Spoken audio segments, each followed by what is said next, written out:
રાજકોટના race cross ground ખાતે યોજાયેલ રામકથાના કથાકાર પૂજ્ય મોરારી બાપુ પહોંચ્યા રાજકોટ જિલ્લા જેલ ખાતે। જેલમાં સજા કાપી રહેલા કેદીઓને બાપુએ આપ્યું આશીર્વચન। જેલમાંથી બહાર નીકળતી વેળાએ મોરારી બાપુએ મીડિયા સાથે કરી વાત। સ્ટોરી રિપોર્ટ બાય કે ચોકસી, રાજકોટ।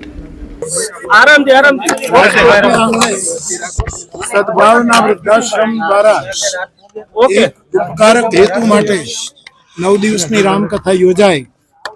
એ દિવસો દરમિયાન મારી પણ ઈચ્છા હતી, સાહેબોએ પણ વિનય કરેલો।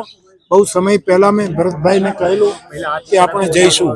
આજે હું મારા હૃદયની પૂરેપૂરી કરુણાથી ભીંજાયેલી દિલસોજી લઈને આ કેદી ભાઈ બહેનોને મળવા માટે આવ્યો છું।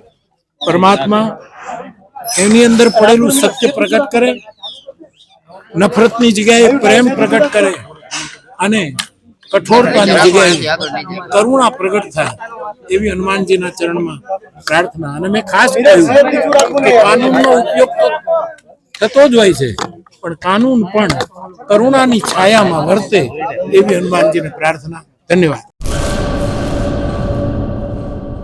રાજશ્રી એપ્રેલ્સ જેન્ટ્સવેરના બ્રાન્ડેડ વસ્ત્રો માટેનો ભવ્ય showroom. Formal, casual, fancy shirt, T શર્ટમાં વિશાળ રેન્જ, જીન્સ, ટ્રાઉઝર્સ અને ફોર્મલ પેન્ટની લેટેસ્ટ વેરાયટીઓ। બ્રાન્ડેડ કંપનીના સ્પોર્ટ્સવેર। ડાયમંડ પ્લાઝા, વ્હાઇટ બિલ્ડિંગની સામે, સુહાગ રિંગ રોડ, ભુજ, કચ્છ। 9909951092।